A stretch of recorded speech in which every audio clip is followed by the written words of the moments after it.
I think it's a very good and a very pertinent question in terms of what's happening today in the world, right?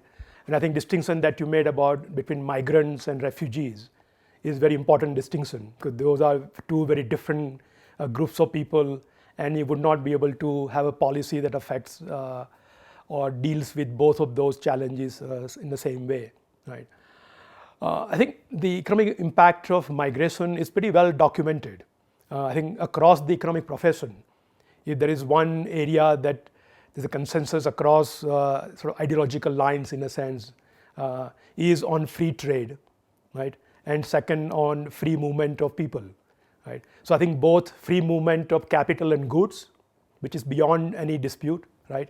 And largely also free movement of people is pretty well accepted sort of proposition in economics, that those are the two big ways in which you can create wider prosperity, right?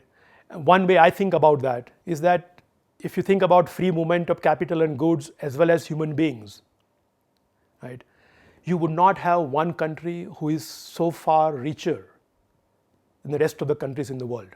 You would not see that kind of disparity even happening.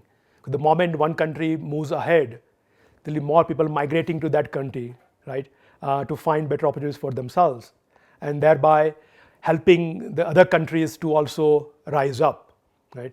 And so that sort of, in a say, common pursuit of prosperity, right, will become far more easier and far more actually workable if you had a free movement of people across boundaries, right?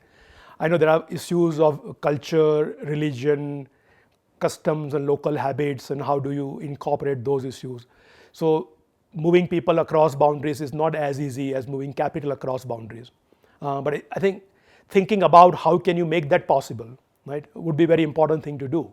And as we know, I think many of the poorer countries actually depend on their citizens working outside and sending money back home, right?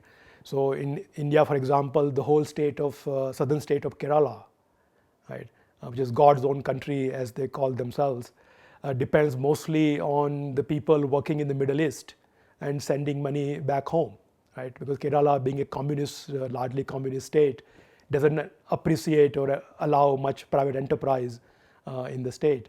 And so people have to leave the state to earn their living. And Kerala actually is one of the prosperous states, largely because of the fact that people are able to migrate and they send the remittances back, right? So I think there is a lot of evidence. Bangladesh is another example of a country that depends quite largely on remittances, right? So in a sense, I think thinking about migration, the benefits are very clear cut. Yes, there are challenges for the host country in terms of who are the people coming in, how they integrate, how they actually have the similar values, frankly, that the country itself has. So how do you find a common ground in terms of your common values, right? And that certainly is a challenge. I don't want to downplay that. But I think if you're thinking about those things, will be very useful to do.